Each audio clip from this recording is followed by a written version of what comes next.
In today's climate, nothing will make you a more accurate or confident shooter than Crimson Trace laser sighting systems. Get the immediate, decisive advantage of the world's only grip-integrated laser sights today. Shoot better. Stay safer. Crimson Trace.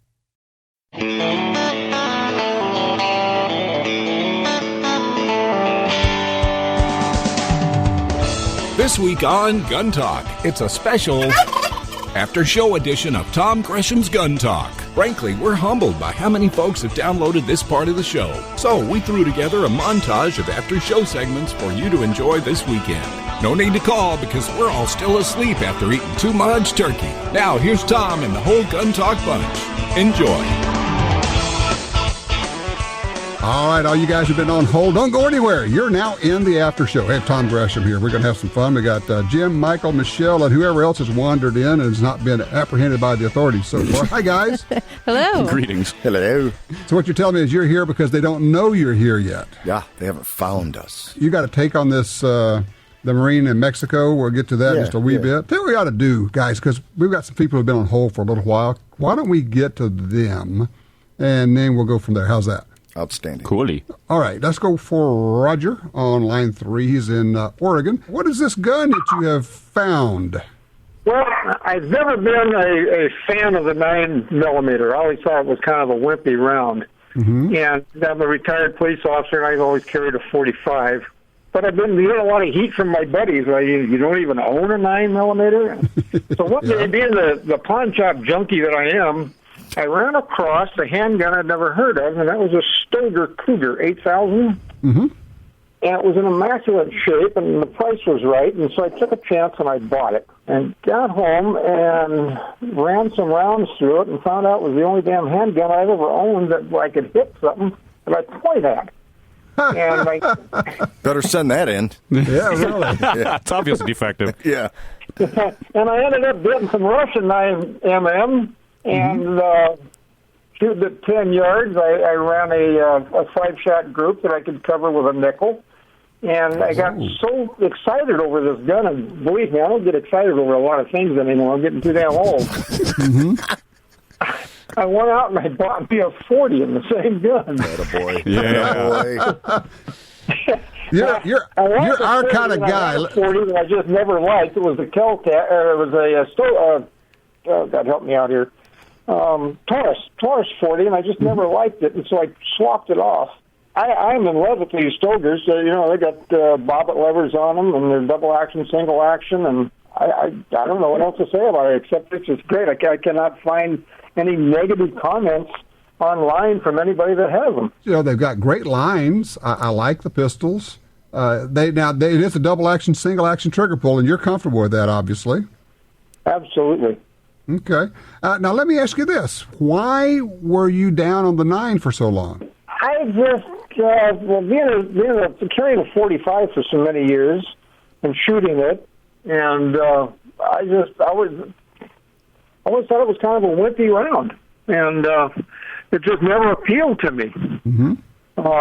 Now I'm loading. In fact, I was loading 9s while I was listening to your show, and I got to call this guy. I got to brag about this thing that I've got here, and I've got a 50-yard range here at my home, and I'm just burning the thing up with 9s and 40s right now. Well, of course, you can shoot 9s for a lot less money these days than 45s, so that helps too. That's for sure. Well, I do all my own reloading anyway. If I buy new ammo, it'll be in brass case, so I'll have the cases. And, there you go. And that cuts down on the cost way down.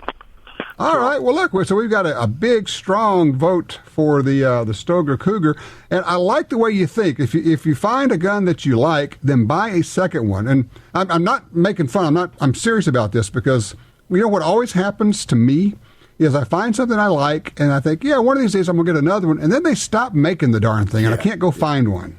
Or the price goes way up. Yeah, true. All right, Roger. Well, look, I appreciate that. A big, strong vote for the Stoeger Cougar 8000. I love that. Plus, a lead for us to call in after the show, call him back and say, hey, we need some 40s. We'll send you some brass. That's right. Now we got our own loader out there, and he's got a 50-yard range at his house. I am envious. You could have one at your house, Tom, once. Well, that's true, and probably it would clear out quickly enough when the neighbors heard me shooting, and it'd just be fine. Sure. You And if everybody vacates the city, that's no longer shooting within the city limits. It's a village at that point. You'd get 15, 20 minutes of shooting depending on the local response time. Love it. Okay. Hey, everybody, don't go anywhere. We're going to take care of a little business, and then we'll be right back. Hi, I'm Michael Bain. You know I hate cleaning guns, so anything that makes that job faster and easier is definitely a plus. And that's where Bore Tips come in. These reusable, lint-free cleaning swabs make cleaning a breeze. And the tighter-fitting Bore Tips do a better job on barrels than cotton mops or patches. Hey, it's a dirty job. Let Bore Tips help. To find a dealer, visit boretips.com. The new Walther PPX offers a smooth trigger, ambidextrous magazine release, 3 integral safeties, rugged construction, and the famous Walther ergonomic grip. All this at a great price. Right now, get a free magazine, holster, and dual mag pouch when you purchase a PPX. Feel the perfect fit of the Walther PPX at your local gun dealer or go to waltherarms.com for more information. That's waltherarms.com. This holiday season, give the gift of ammo. With a Mech Reloader, your loved one can load shot shells for hunting or target shooting and save money compared to store-bought ammo. With over 2 million reloaders sold since 1956, Mech has helped more people start reloading shot shells than all others combined. Just go to mechreloaders.com to see more. They have experienced customer service representatives to answer any questions. Go to mechreloaders.com or ask your local gun retailer about Mech Reloaders.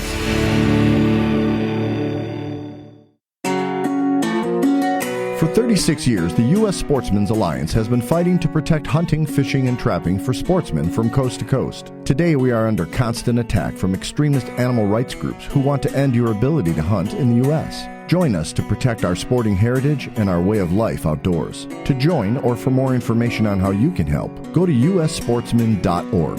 That's ussportsman.org.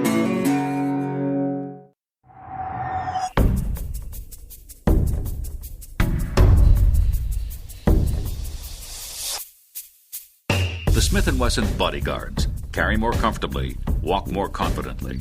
When it comes to personal protection, nothing beats a Bodyguard. Choose the lightweight, compact, and concealable Bodyguard 380 pistol or the Bodyguard 38 revolver, both with a built-in laser sight. The Smith & Wesson Bodyguards. Carry more comfortably, walk more confidently.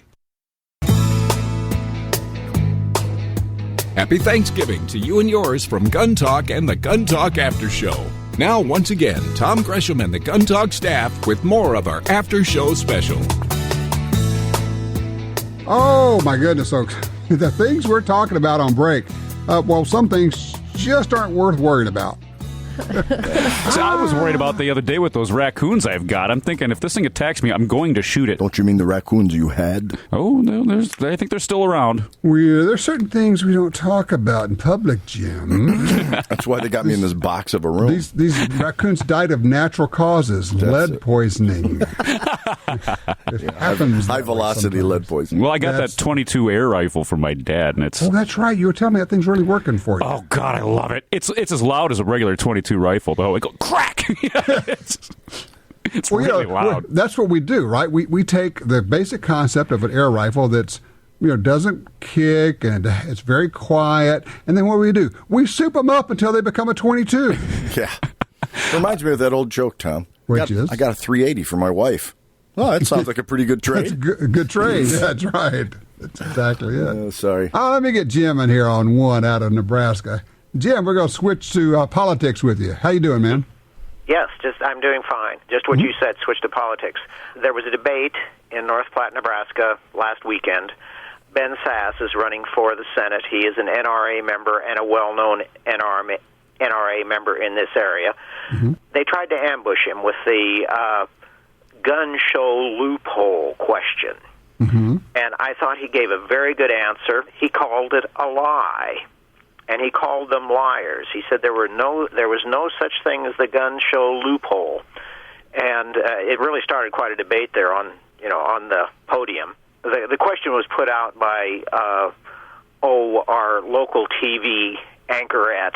And I called the station Monday morning. And I called them on the fact that she was asking a question that wasn't true. And they said, well, that wasn't her question. And I had asked them for a retraction. They said, no, we won't retract it because it wasn't her question. It was just a list of questions that they were given to ask. And then I asked them, well, how about a clarification on your news program? Why don't we have not a debate, but a clarification, something. And they said they would, and they asked me if I wanted to be on, and I said, well, I would come on the telephone. I wouldn't be on live with them. And they've never called me back yet. I don't know if it will happen, but I really thought that anybody in Nebraska that was an NRA member or who was a gun owner should be interested in looking at Ben Sasse for the U.S. Senate, just because of that, the way he handled himself with that question.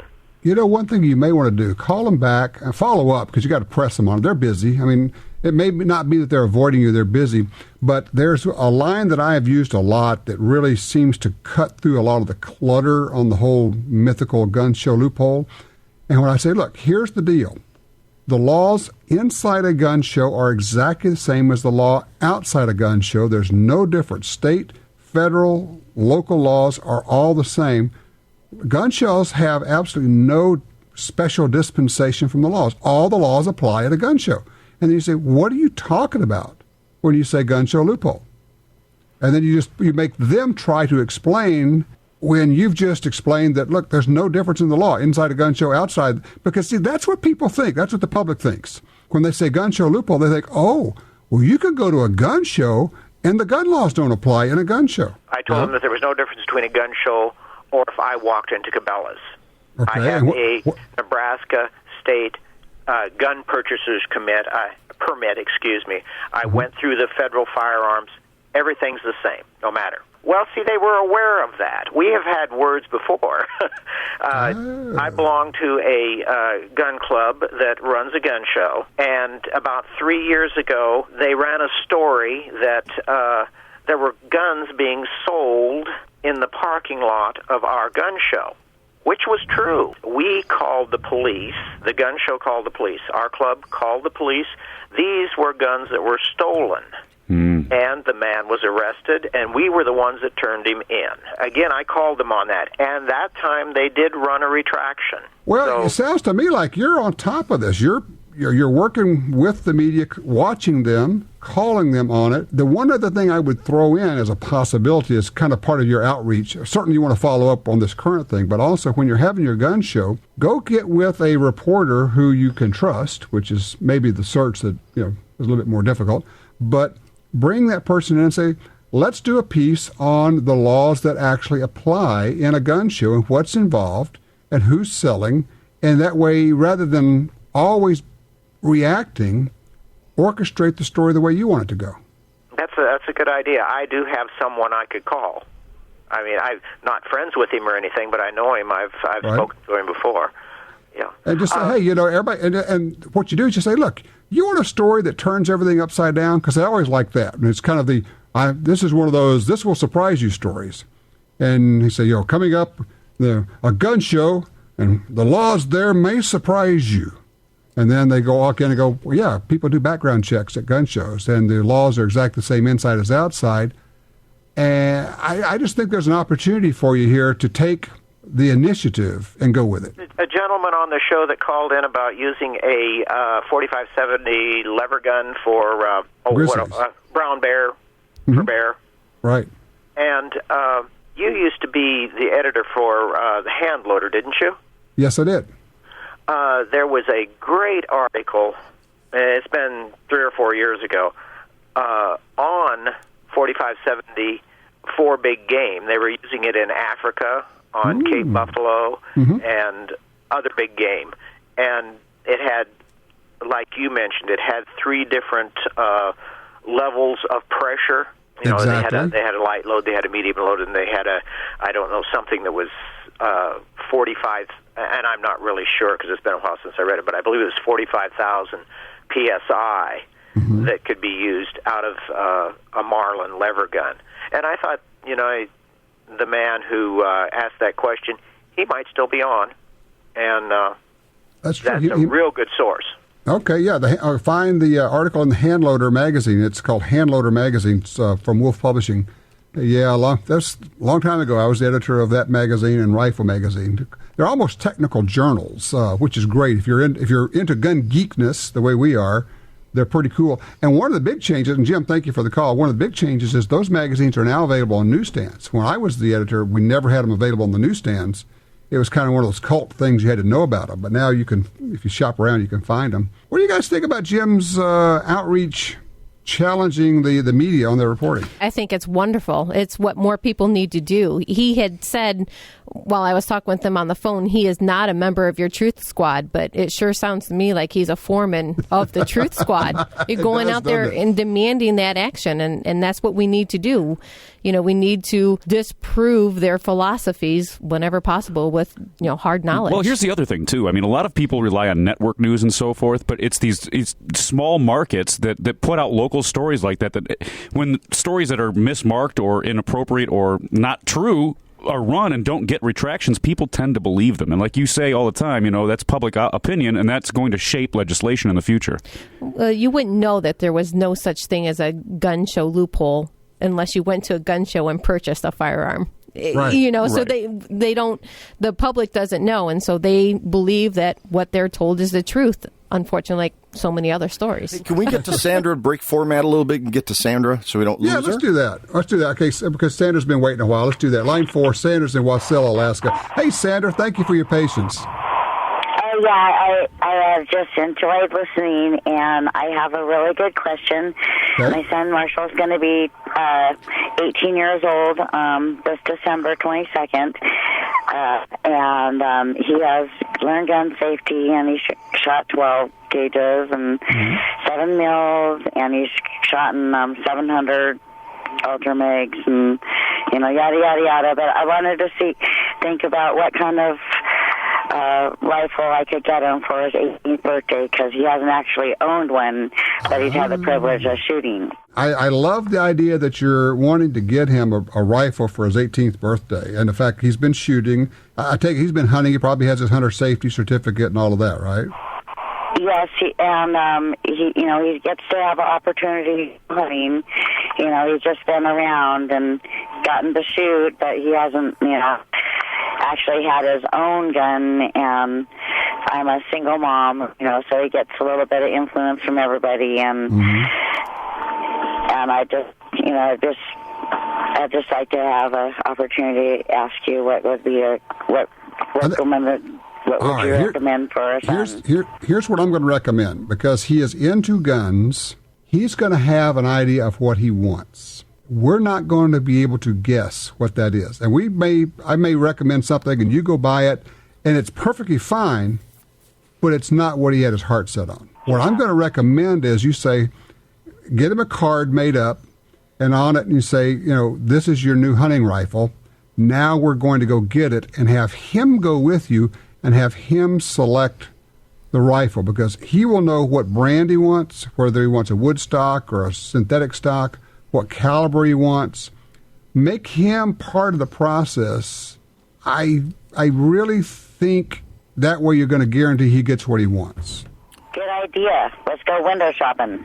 There you go. Let's go shopping, son. We're going to have a ball. No hurry. When you find the one you want, I'll buy it for you. And you can say, within this price range. I'm not going to buy you a $3,000 rifle, but I'll go up to X dollars. And you may get a rite of passage.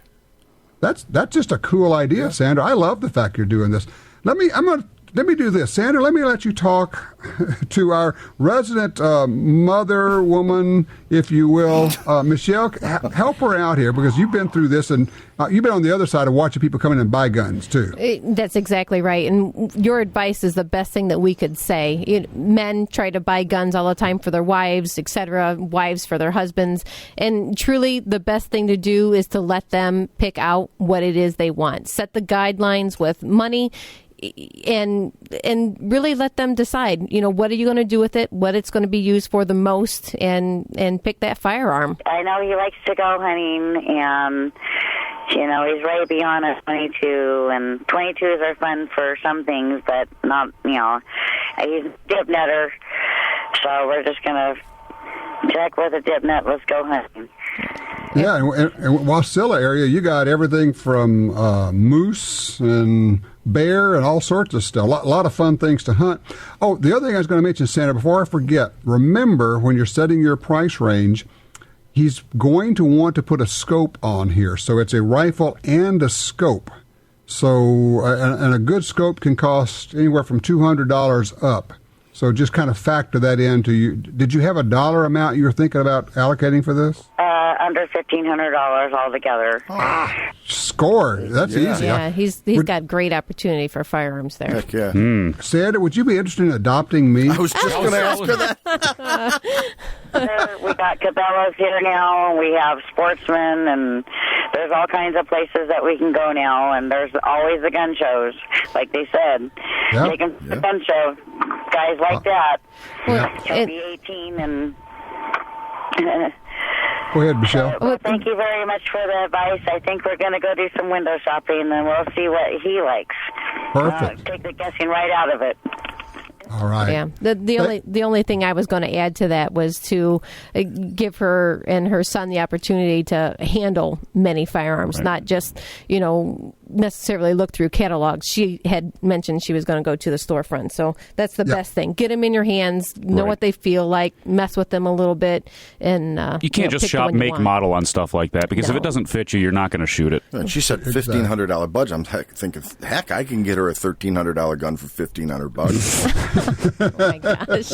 So I've got a couple I need to sell. Thanks for keeping it real, guys. Yeah. Thanks for keeping it real. Interestingly enough, they're all priced right at $1,500. Did you think she was going to say $500 or $600? I really did. Okay, Yeah, a couple I did too. $100 scope. I did. So I was so pleased to think, okay, at that level, we can buy a really nice rifle. We can buy good scope, good mounts, some ammo, a sling, a case, a rifle case. You get all the stuff you want. Tell you what, let's take a quick break. When we come back, I got to tell you guys a story about a young kid who Dad took him to the store, says you can buy any big game rifle you want, and how that thing went, okay? Okay. Excellent. Tom Gresham's Gun Talk is broadcast nationwide every Sunday. If you can't hear Gun Talk where you live, call your local talk format station and clue them in on Gun Talk. Stay tuned. We're coming right back.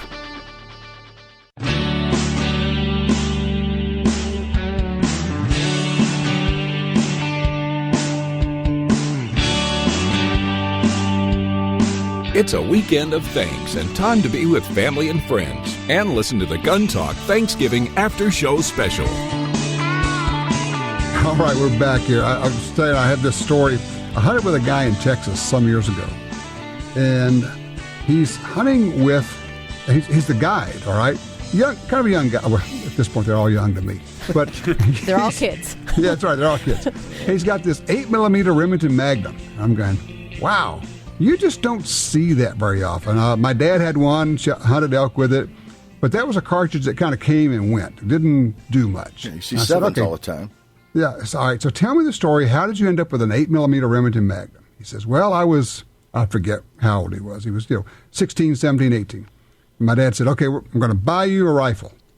And we're going to go to the store. So he goes to the gun store, and he said, this kid, he has the clerk, he says, all right, all the rifles you have there, take one cartridge that represent what that is and put all the cartridges out on the countertop. And he simply went to the biggest cartridge in the lineup and said, that's the rifle I want that shoots that cartridge. So that's how he ended up with an 8mm, because it's the length of a 375 H&H. It's just an 8mm instead of a 375. So they're huge. It's actually a great cartridge. It just never went anywhere. It got eclipsed by the 338 and some others. But I just thought this image of him lining up all these rifle cartridges and saying, all right, which is the biggest one? That's the one I want. And he was how old? Probably 16, 17 ballpark. Oh, my goodness. That's awesome. I still love it, And so he said, well, he says, hey, when I shoot things with, they fall down. Absolutely. There you go. There's a concept. Most kids at 16 are worried about their car or their driver's license, Yeah, I tell you, an awful lot of kids growing up hunting, they're thinking about a pickup truck to go hunting with and a rifle and rig to go. All right. And these days it's a deer stand and a feeder and corn and trail cameras and all the rest of it. Well, turn it around. If you're this young man and you get a $1,500 budget, what would you buy? I know what I'd buy. What would you buy? I'd buy a $700 AR, probably a $500 to $600 scope, and then the rest of the little amenities. Foregrip. Yeah, but unless he was seriously considering the hunting aspect up in Alaska. But even not, even for target shooting, AR is a good target gun. Yeah, but not for hunting. Right. Not if you're in Wasilla, Alaska. There's my ignorance. Yes. There you are. If you're in Wasilla, Alaska, you're talking about mooses. Everything's bigger in Alaska. I'm thinking whitetail, Yeah, no. We're talking, a full-grown Alaskan moose, they call it Alaska Yukon moose, at the shoulder is 7 feet tall. Oh, my God. Okay. So good morning. Now back off and look at a 223. You're shooting a 22 caliber bullet. Just need a 30-round mag and a lot of patience. That's right, in your track shoes. Yeah. Holy cow.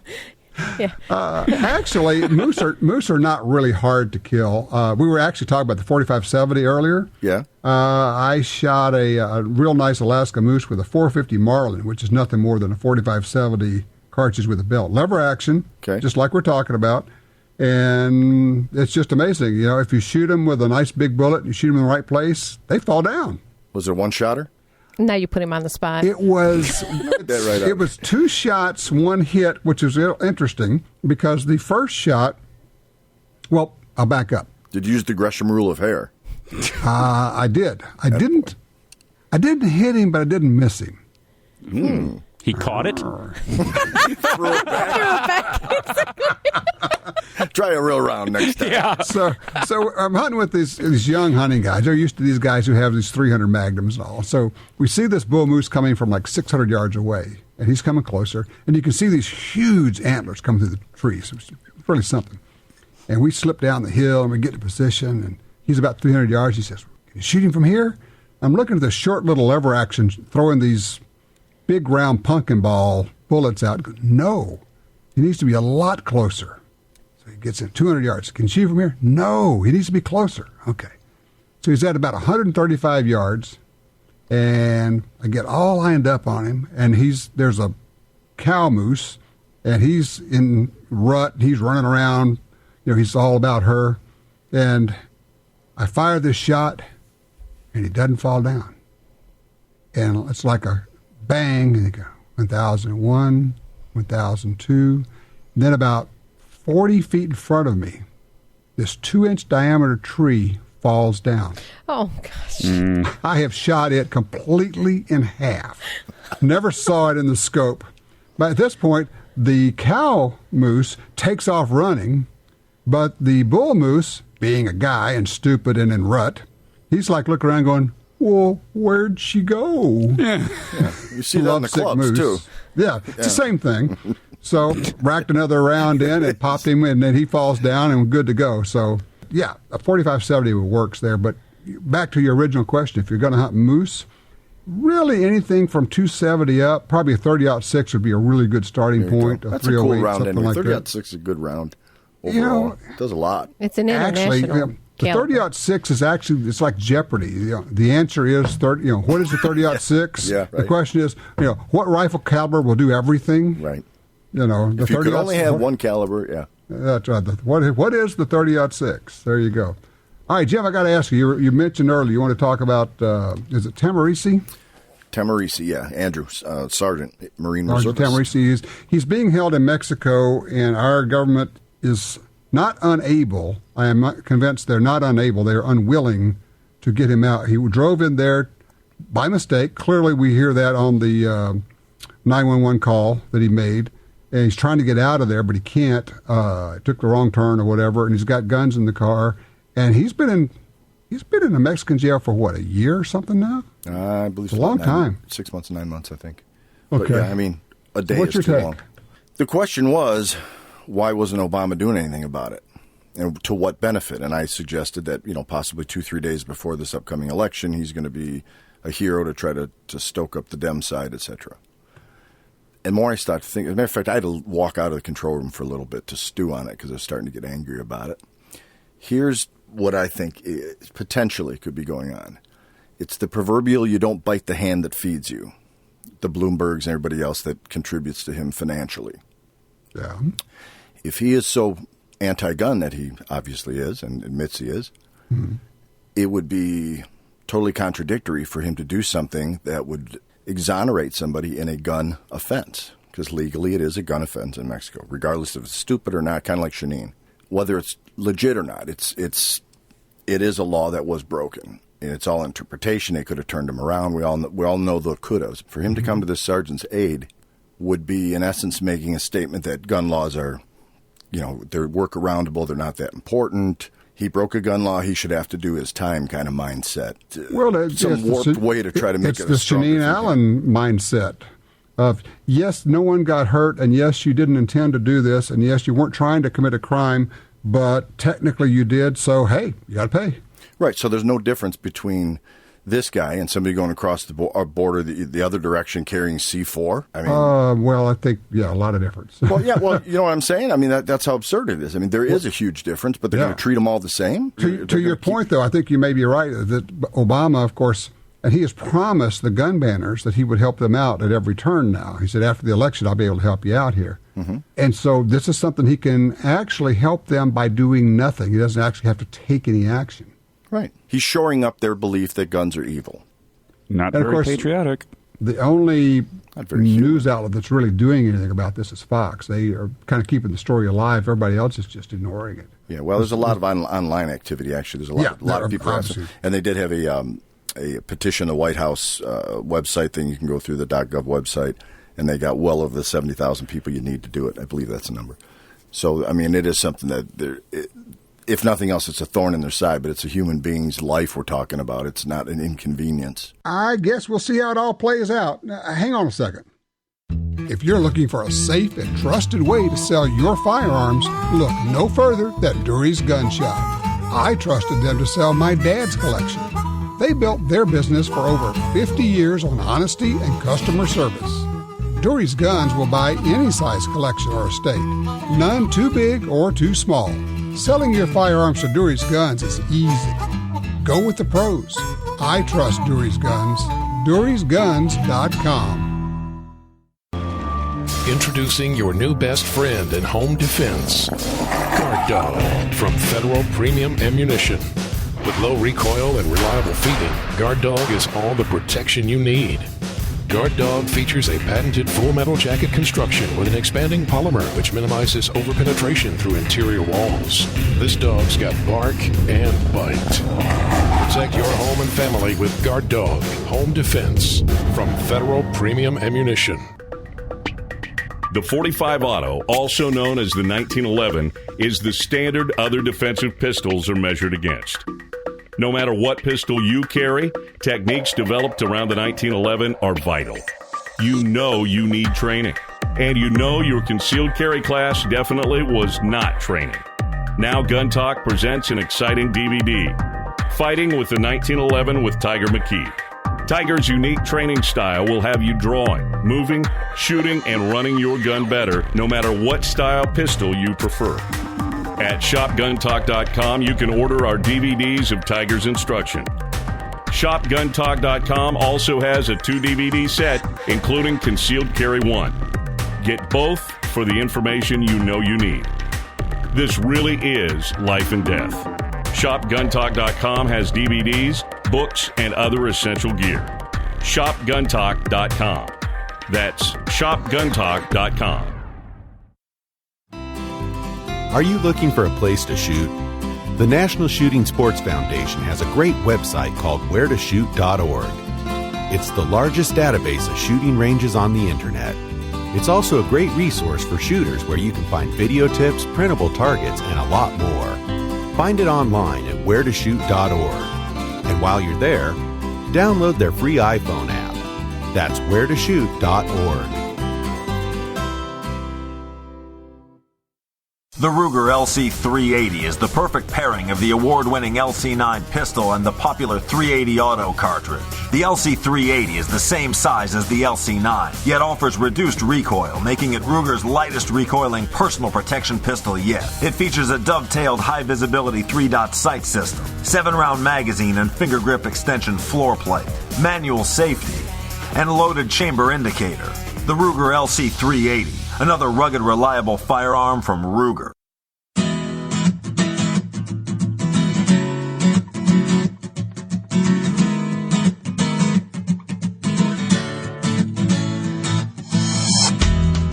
You're listening to our Gun Talk After Show Thanksgiving Special. So sit back, loosen that belt, and enjoy. Once again, here's Tom and the Gun Talk staff.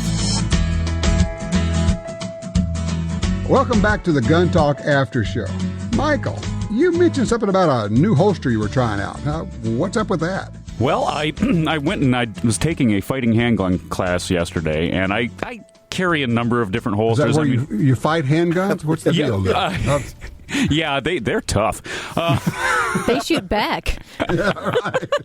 Bruise your knuckles. Well, anyway, I was carrying a Phobos yesterday, and I like my Phobos, although they're kind of an inexpensive holster. It's got good retention and everything, but I'm carrying that, and we actually had a guy that builds these holsters, a national kind of company, that was there training with us, and he's like, just try this on. I said, I don't want to try another holster on, man. Seriously. So I tried it on. And I'm like, okay, yeah, this is pretty cool. 4 hours into it, I said, you're not getting this thing back. He said, well, I'm going to need some money for it then. I said, well, no, you could just forget about the money part, But how'd that work out for you? Didn't. He had a gun, too, so I wasn't going to argue the point. And, well, I went to the ATM and picked it up, man. It's amazing how polite everybody gets when everybody is wearing a gun. Yeah, it's true. It's true. But this is just the coolest holster. It's an outside the waistband. It's Kydex. The belt clips fold inward at a strange angle. At first I looked at it, I was like, this is kind of weird, but it makes it really, really easy to put on, get the belt through, and it doesn't slide forward or backward on your belt, even if you got a real slippery leather belt like I'm wearing. It's awesome. How's the cant? Cant is perfect. It's really not canted much. You can change the angle if you wanted to. He can't talk about it. Bum. So who's the maker? Sawyer Concealment. Sawyer Concealment. Yeah, I met the owner. We're a real nice young guy. Does it full time. There are so many people doing cool things with holsters now, and some of them, start from a garage, and then, Cross Street Holsters started from a garage, and they grew out. Now it's a major company. Alien Gear. Alien Gear. Yeah, exactly right. You got this little guy over in, I don't know where he is, Alabama or someplace. A-holsters, little outfits, and you know why they're doing it? And we've talked about this before. It's because every one of our holster solutions is only a partial solution. Right. We're all trying to find that one where this is absolutely comfortable and it doesn't feel like I'm carrying 2 pounds on my belt. Well, you are. You're carrying 2 pounds on your belt. And that's just what. And you're carrying full-size gun, are you not? I'm carrying a 19. Glock 19. Okay. So it's a mid-size. It's a mid-size. But I've got 3 mags on, so that kind of, balances out my scoliosis on the spine thing going on. Don't you mean Glock 19, heavy on the rust? Yeah. I noticed that yesterday. What's the deal about your Glock rusting? Tennifer's not supposed to rust. Yeah, right. Well, I got a little patch on the body side because I've been wearing the same inside the waistband holster for quite some time, and it's not like I don't clean the thing or anything. We meant to talk to you about that, Michael. Yeah, I don't even take it off when I shower. Anyway, that was stupid. I got a little patch of surface rust, just little tiny spots on the one side of the gun. And I put some frog lube on my finger, and I could see some of it wiping off, but there's still some discoloration. So I want to fight that before it gets bad. One way to fight that is you put a shower cap over your gun. That's right. Or the visual's making me sick. Really, I'm getting ill here. Actually, we were out at the Iron Man 3 gun. There was a woman competitor out there. She had a shower cap over her pistol because there was so much dust around there. She kept it on there when she just walked around and then took it off before each stage when she was shooting. It was hilarious. That's great. That's cool. It's a good idea. Although it does prevent people from seeing the breach in her finger out of the trigger guard, etc. No, it was a clear shower cap. Oh, okay. I was going to say, it wouldn't be much of a suppressor, would it? Nice. Hang on a second, gang. Join the NRA via Tom Gresham's Gun Talk website and receive $10 off the regular membership price. Log on to guntalk.com for details. You're listening to Tom Gresham's Gun Talk.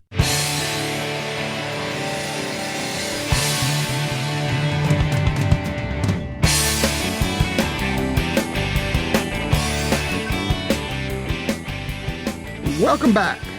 Michelle, you mentioned you were doing some 20-gauge defensive shooting this week. What kind of gun were you shooting? It was an Ithaca 37. Ooh, no kidding. Bottom eject. Yep. Oh, old school. Old school. Decided not to go single shot for defense shooting, huh? Yeah, no. Good call. Hold on while I reload that, please. Just slow down. For many years, there were police departments all over the country that used My Ithaca grandfather 37s. was chief in one of the cities here in town for a very long time, and he passed down the Ithaca shotgun to my father, in which I have not yet been able to shoot. Well, that is our family favorite. Mm-hmm. Yeah, it's neat. They're is. very pretty, too. Yeah. And completely ambidextrous, bottom ejection, and but if you go into wing shooting, they also made a really lightweight gun. The 20 gauges especially were lightweight. Yeah. Go ahead, Jim. I was going to ask what the advantages are of a bottom eject. I mean, for vision, or is it there are other operating? Right, left-handed is the big deal because it doesn't matter being bottom eject where your shells are going to be flying, and that's the big reason most people pick a bottom eject gun. It's also good for training purposes. If you're in a lineup with people, you're not getting pelted with plastic, you know? Yeah. Yep. Okay. And also just for feeding it, you can load them. You're not loading when you're trying to load one in the side on a receiver. This way, if you're shooting, and the thing is, we talk about ambidextrous, but when you're doing training for self-defense, you do shoot both right and left-handed. At least your class should have you doing that. Okay. And so if you're shooting from one side and you're trying to feed rounds into the side load of your shotgun, okay. This way you can feed it from the bottom, and it works either way. So the bottom feed, bottom eject. Bottom feed. Actually, I prefer the muzzleloader style myself. With the patch. Yeah, that's right. Hang on a second, you guys. That's right. You guys hang on. I'll have this thing loaded in just a minute here. Or you load, I'll help you with the TV. There you go. There you go. Well, Michelle, did you have a local trainer working with you on this? My husband and I were working together with it. Yeah, you couldn't get anybody top notch. You go with him. I charge $1,500 an hour. Yeah. He's world class. Yeah, that's okay. He'll see you later. That's all right. That's right. He will see you later. Yeah, see you in about 45 minutes. No, that's no threat there. It's on a friendly mode. I told you we're having an employee appreciation dinner tonight. Yeah. Yeah, it smells really good. Yes, it does. Man, don't fly on it. Just teleport up. Teleport up. That's yeah, right. what we'll do is we'll Skype each other and then eat in front of you. You got smell-o-vision? Yeah. It always goes weird, doesn't it? What is it about this after show? At the end, it always just turns weird. Well, you kept us up for 3 hours. Right, yeah. We're biting our tongues. That's right. I actually make you pay attention for this hour. The other hours you don't care about. Not when there's a football game or hockey game on the monitors. That's right. Here. That's right. You guys watching the news monitors like you're supposed to? Well, if they have center ice, yeah. Jim's just bummed because he has to keep it muted while the shows are going on. Oh, yeah, I know. No, they have duct tape and an athletic sock they use. You're getting 60 texts an hour from analog method. I have no idea where we are now, guys. Okay. We probably should wrap on that if that was a cue. Just, if ever. And once again, we've gone completely off the rails. Here we are. Oh, yeah. All right, guys. Well, are we doing this from the Gun Rights Policy Conference in Chicago next week? So we'll do that. Right, there's an outside chance we may come stalk you there and find you. Oh, really? Yeah, I'm trying to make it happen logistically. We'll see. Oh, that would be wonderful. If I can take some time off of work, that'd be cool. Yeah, we just give me some warning so I can get the heck out of Dodge before you get there. Well, the money you would have spent on Hooper, you're going to buy a shotgun. It sounds like. Well, maybe. I mean, you never know, right? That's right. Besides, if you move to Alaska, there's a lady who will buy you a rifle. So there you go. Yeah. 223 to shoot moose.